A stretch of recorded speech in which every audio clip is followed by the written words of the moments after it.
میرے پیارے دوستوں، دعوت کا کام چھوڑنے کی وجہ سے ہمارا ایمان خراب ہوا اور جہاں رزق ہے وہاں ہمیں نظر نہیں آ رہا۔ اس کے لیے تبلیغ والے کہہ رہے ہیں بھائی اس دعوت کے کام کو واپس کر۔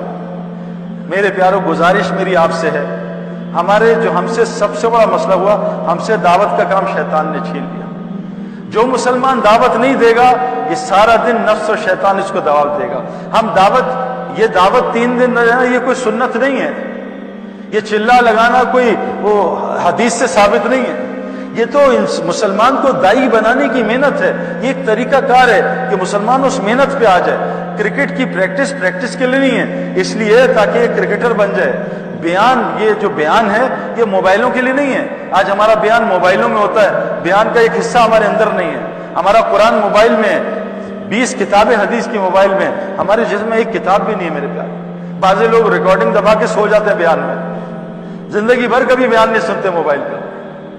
بیان یہ بات ہمارے لیے، اس کے لیے جو گزارش ہو رہی ہے آپ سے، ہر مسلمان دائی بن جائے۔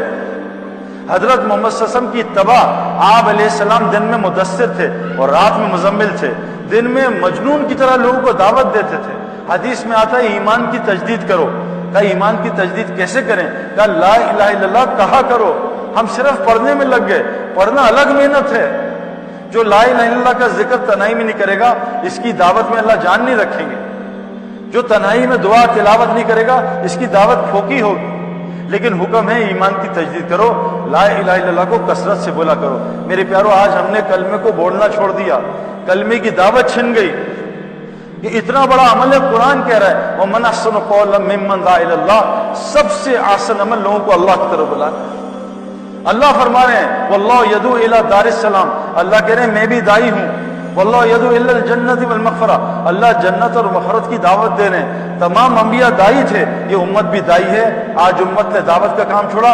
حضور صلی اللہ علیہ وسلم جب میری امت دعوت کا کام چھوڑے گی اللہ ان پہ ظالموں کو مسلط کرے گا، ان کی دعاؤں کو قبول نہیں کرے گا۔ دشمن کے خلاف مدد مانگیں گے، میں ان کی مدد نہیں کروں گا۔ قرآن وہی ہے برکت، میں ان کو قرآن وہی کی برکت سے محروم کر دوں گا۔ آج مسلمانوں کو قرآن سے کوئی فائدہ نہیں ہو رہا۔ قرآن میں شفا ہے، کس مسلمان کو قرآن سے شفا مل رہی ہے؟ سورہ فاتحہ میں شفا ہے، کتنے مسلمانوں کو شفا سورہ فاتحہ سے ملتی ہے؟ زیتون میں، انجیر میں اور شہد میں شفا ہے، کتنے مسلمانوں کو اس سے شفا مل رہی ہے؟ پوری دنیا کے مسلمان دوائیوں میں غرق ہوئے ہیں میرے پیارے۔ لیکن شفا کس کے لیے؟ مومن کے لیے۔ مومن بننے کی یہ محنت ہے۔ اس کے لیے آپ سے گزارش کر رہے ہیں، چند گزارشات میں آخری آپ سے کر رہا ہوں۔ میرے پیاروں، چلا 4 مہینے 3 دن بعد کی بات ہے۔ ایک چیز دیکھو، روزانہ جم جاؤ گے تو مسل بنیں گے، اور یاد رکھنا کسی چیز کا نور چاہتے ہو اس میں تھکنا پڑتا ہے۔ جو آدمی جاگنگ میں تھکے گا نہیں وہ ساری زندگی سٹیمنا نہیں بنا سکتا۔ جو آدمی جم میں تھکے گا نہیں ساری زندگی اپنے مسل نہیں بنا سکتا۔ جو آدمی میدان دعوت میں تھکے گا نہیں اس کو دعوت کا نور کبھی نہیں ملے گا۔ میری آپ سے گزارش ایک ہے جس سے مجھے بہت فائدہ ہے، روزانہ 2 گھنٹے دعوت، اعمال دعوت کے لیے نکالا۔ روزانہ 2 گھنٹے اللہ کو بولا کرو، فرشتوں کو بولا کرو، آخرت کو بولا کرو، قیامت کے 50,000 سال کے دن کو بولا کرو۔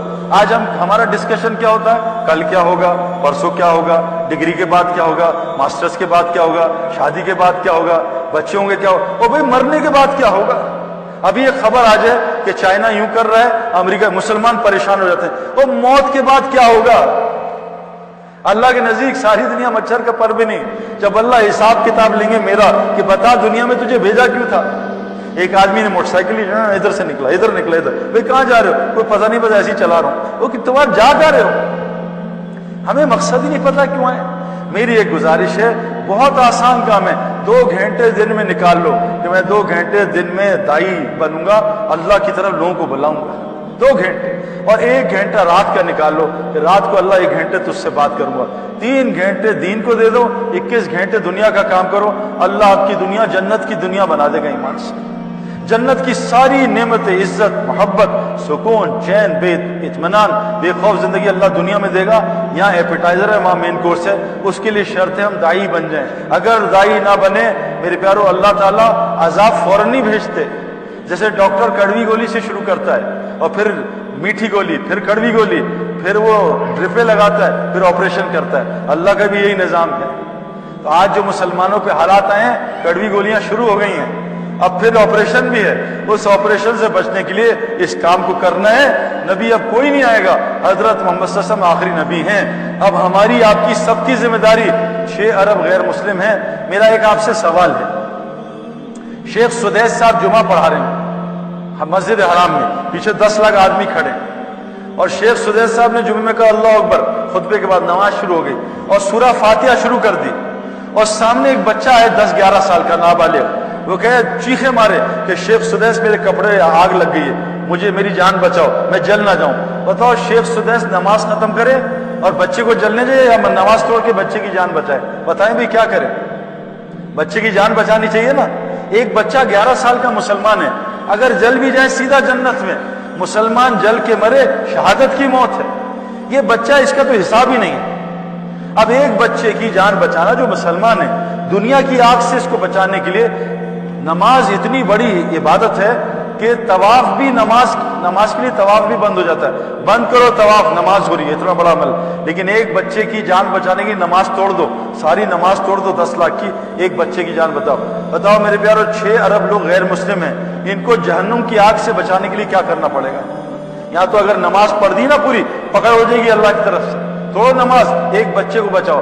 6 ارب لوگ جہنم کی آگ میں روزانہ 2 لاکھ جا رہے ہیں، مسلمان کو کوئی فرق ہی نہیں پڑ رہا، بتاؤ ہم بچ جائیں گے؟ ہمارے پیج ایمان و یقین کو لائک کریں اور ویڈیو کو زیادہ سے زیادہ شیئر کریں۔ جزاک اللہ۔